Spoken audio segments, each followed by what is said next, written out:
ప్రకటించి వాళ్ళ వెనకాల నిలబడిందో అవును. విద్యార్థులు కూడా ఇక ఇప్పటి నుంచి తీసుకునేటటువంటి నిర్ణయాలు దేశ భవిష్యత్ కోసం, విద్యార్థుల భవిష్యత్ కోసం, పరీక్షల్లో రీఫార్మ్స్ రావటం కోసం ఉంటే బాగుంటుంది. బట్ ఈ అంశాన్ని రాజకీయం చేయకుండా ఉంటే బాగుంటుంది అనేటటువంటి అభిప్రాయం నాకున్నది. కాబట్టి ఇప్పటి వరకు విద్యార్థులు చేసినటువంటి ఉద్యమానికి ఏ విధమైనటువంటి మద్దతు ఉందో రాబోయే రోజుల్లో కూడా సంస్కరణలు రావటానికి, విద్యా వ్యవస్థ బాగుపడటానికి, పరీక్షల్లో ట్రాన్స్పరెన్సీ, అకౌంటబిలిటీ పెరగటానికి విద్యార్థి ఉద్యమ నాయకులు కృషి చేస్తే బాగుంటుంది. తర్వాత వాళ్ళు వ్యవహరించేటటువంటి తీరు కూడా దేశం యొక్క సమగ్రతను కాపాడే విధంగా ఉండాలి, దేశ భవిష్యత్తును కాపాడేటటువంటి విధంగా ఉండాలి తప్ప ఏ విధమైనటువంటి ఆరోపణలకు తావివ్వకుండా దేశ ప్రయోజనాల కోసం పనిచేయాల్సినటువంటి అవసరం ఉంటుంది. రాజకీయ ప్రయోజనాలను పక్కన పెట్టాల్సిన అవసరం ఉంటుంది. దేశ హితం కోసం విద్యార్థులు పనిచేశారు, ఉద్యమించారు అనేటటువంటి ఒక క్రెడిట్ ని దక్కించుకోవాల్సినటువంటి బాధ్యత ఇవాళ కాక్రోచ్ జనతా పార్టీ నాయకత్వం పైన ఉంది. ముఖ్యంగా అభిజిత్ దీప్కే పైన, సౌరవ్ దాస్ పైన, అశుతోష్ రాంకా పైన ఉందనేటటువంటి విషయాన్ని గమనించాలి. విద్యార్థి ఉద్యమ నాయకులు ఆ విధమైనటువంటి వ్యవహార శైలితోటి భవిష్యత్తులో ముందుకు వెళతారని నేను ఆశిస్తున్నాను. అట్లా కాకుండా వీళ్ళు కూడా సంప్రదాయక రాజకీయ నాయకుల లెక్క తమ వ్యవహార శైలి ఉంటే ఈ మద్దతుని వాళ్ళు కోల్పోతారనే విషయాన్ని కూడా వాళ్ళు గమనించాలి. అంటే కోర్స్ అంటే మీరు అన్నట్టు రాఘవ్ చెడ్డా లాంటి నిర్ణయాలు తీసుకోవద్దు అన్నది మీ మాటల్లో ఒక అంతరార్థంగా అనిపిస్తోంది నాకు. బట్ పాయింట్ ఏంటంటే సార్, భారతీయ జనతా పార్టీ ప్రభుత్వ ఏర్పాటులో కీలకమైన పాత్ర పోషించింది ఎవరా అంటే యువతే. ఈ భారతదేశ జనాభాలో సగం మంది లెక్క తీస్తే 29 ఏళ్ల లోపు వారే ఈ జనాభాలో ఉన్నారు. 30-29 ఏళ్ళలోపు యువతే ఉన్నారు. సో ఓటర్లలో కూడా దాదాపు 1/3 వంతు చూసుకుంటే కనుక యువకులు ఎక్కువగా ఉన్నారు. అంటే ఏ రాష్ట్రంలో భారతీయ జనతా పార్టీ అధికారంలోకి వస్తున్నా కానీ, అంటే సార్ ఇది నేను చెప్తున్నటువంటి లెక్క కాదు, CSDS లోక్నీతి చెప్తున్నటువంటి లెక్క ప్రకారం 2014, 19, 2024 సంవత్సరాల్లో 1/3 వంతు కంటే ఎక్కువ మంది యువత భారతీయ జనతా పార్టీకి ఓటేశారు, ఈవెన్ మొన్న జరిగినటువంటి 5 రాష్ట్రాల ఎన్నికలతో సహా. సో దీని అర్థం ఏంటంటే భారతీయ జనతా పార్టీ ప్రభుత్వ ఏర్పాటులో యువత పాత్రే చాలా కీలకమైనది. సో ఈరోజు అదే యువత భారతీయ జనతా పార్టీ లైన్ దాటిపోతున్నది అన్న ప్రమాద ఘంటికలు కూడా సో ఇంటర్నల్గా భారతీయ జనతా పార్టీ అంచనా వేసిందనుకోవచ్చా ఈ నిర్ణయం వెనుక? శ్రీకాంత్, మీ ప్రశ్నలో ఒక 3 అంశాలు చెప్తాను. ఒక్క అంశం ఏంటి అని అంటే, భారతీయ జనతా పార్టీ రాజకీయంగా తెరపైకి తీసుకొచ్చినటువంటి అంశము నేషనాలిటీ, అంటే హిందూ జాతీయవాదం అనేటటువంటి ఒక అంశాన్ని తీసుకొచ్చినప్పుడు ఈ అంశం పట్ల పెద్ద ఎత్తున ఆకర్షితులైంది, ఆ పార్టీకి మద్దతు తెలిపింది ఈ దేశంలో ఉన్నటువంటి 90% యువత. వాళ్ళ ఈ హిందుత్వ జాతీయవాదం అనేటటువంటి అంశాన్ని పెద్ద ఎత్తున సపోర్ట్ చేసి ముందుకు తీసుకెళ్ళింది కూడా యువతే. అందుకే వాళ్ళకి ఒక స్ట్రాంగ్ హోల్డ్ యువతలో ఏర్పడింది అనేటటువంటి విషయాన్ని గమనించాలి. This is point 1.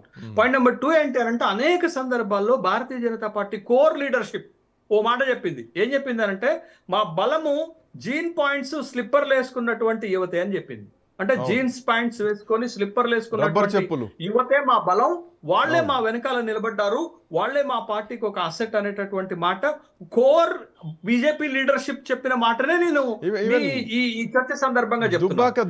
ఎన్నికల సమయంలో ఇదే కామెంట్ వచ్చింది రఘునందన్ రావు గెలిచినప్పుడు, రబ్బర్ చెప్పులు జీన్ ప్యాంట్లు అన్నారు. మూడో అంశం ఏంటంటే, మీరు గత 2 బడ్జెట్లను కేంద్ర ప్రభుత్వం ప్రవేశపెడుతున్నప్పుడు టార్గెట్ గ్రూప్స్ లలో రైతులు ఉన్నారు, మహిళలు ఉన్నారు, పేదలు ఉన్నారు, 4వ గ్రూపు యువత ఉంది. ఈ 4 వర్గాల కోసము భారతీయ జనతా పార్టీ ఒక ఎక్సర్సైజ్ చేసేసి గత 2 బడ్జెట్లను ప్రవేశపెట్టింది అనేటటువంటి విషయాన్ని గమనించాలి. అందుకే యూత్ కోసం ఒక స్కిల్ డెవలప్మెంట్ కార్యక్రమాలతో పాటు, ఇంటర్న్షిప్ లాంటి కార్యక్రమాలతో పాటు, తర్వాత దేశవ్యాప్తంగా వాళ్ళకి ఇచ్చేటటువంటి సౌకర్యాలతో పాటు ఇవన్నీ కూడా బడ్జెట్లో యూత్ ని సెంట్రిక్ పాయింట్ గా చేసుకొని వాళ్ళు నిర్ణయాలు తీసుకున్నారనేటటువంటి విషయాన్ని మనం గమనించాలి. కాబట్టి యువత ఎంత బలంగా భారతీయ జనతా పార్టీకి ఇప్పటి వరకు నిలబడిందో, బట్ ఈ పేపర్ లీకేజ్ తర్వాత దేశవ్యాప్తంగా జరుగుతున్నటువంటి ఉద్యమం, మరి ముఖ్యంగా కాక్రోచ్ జనతా పార్టీ పట్ల భారతీయ జనతా పార్టీ వ్యవహరించినటువంటి తీరు, వాళ్ళ నాయకులు చేసినటువంటి కామెంట్స్, అరే వీలైతే వాళ్ళని కొట్టారు, వీలు కాకపోతే వాళ్ళపైన ఇంక్ చల్లారు, ఇవన్నీ కూడా ఎవరు చేశారనే విషయం అందరికీ స్పష్టంగా అవును, తెలుసు, అవును. మనం ఎంత దాచినప్పుడు కూడా. అవును. బట్ అత్యంత విచారకరమైన విషయం ఏంటి అంటే వీళ్ళ వెనకాల సంఘ విద్రోహ శక్తులు ఉన్నారని, అవును, అవును. దేశద్రోహులు ప్రచారం చేస్తారు. ఉన్నారని, విదేశీ హస్తం ఉందని ఒక కీలకమైన ఆరోపణని వాళ్ళ పైన నెట్టే ప్రయత్నం చేశారు. వాళ్ళని దేశద్రోహులుగా చిత్రీకరించే ప్రయత్నం చేయడంతో యువత కొంత ఆలోచన చేసింది. అరే ఏంది దేశం, వాళ్ళు దేనికోసం పోరాడుతున్నారు, వాళ్ళు ఏం అడుగుతున్నారు, వాళ్ళ డిమాండ్లు వ్యక్తిగతం కాదు కదా, వాళ్ళ డిమాండ్లు తమ సొంతం కోసం కాదు కదా, మరి అలాంటప్పుడు ఎందుకు ఈ విధమైనటువంటి రాంగ్ ప్రాపగేషన్ వాళ్ళ పైన జరుగుతుందని ఒక ఆలోచన మొదలైంది.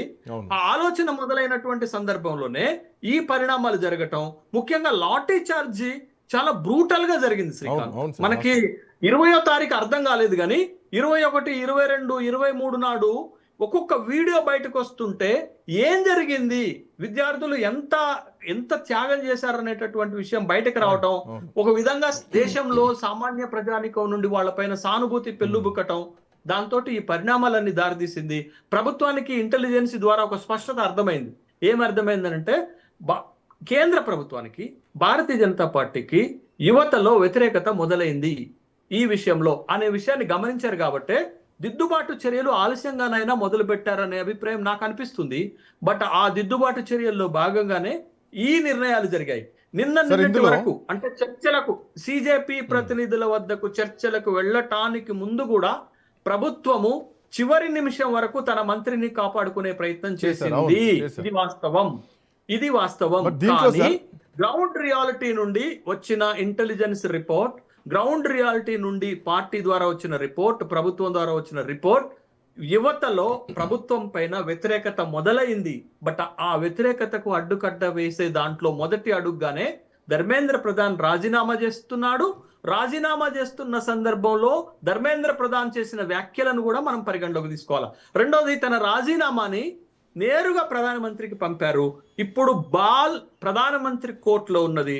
ప్రధానమంత్రి ఏ నిర్ణయం తీసుకోబోతారనేది కూడా ఇంపార్టెంటే శ్రీకాంత్. ఇక్కడ తను పంపిన రాజీనామాని ఆమోదిస్తారా, లేదా తన పంపినటువంటి రాజీనామా పైన కొంతకాలం వేచి చూస్తారా, లేదా తక్షణమే ఆమోదంలోకి తీసుకొస్తారా అనేటటువంటి అంశాన్ని కూడా మనం పరిగణలోకి తీసుకోవాలా.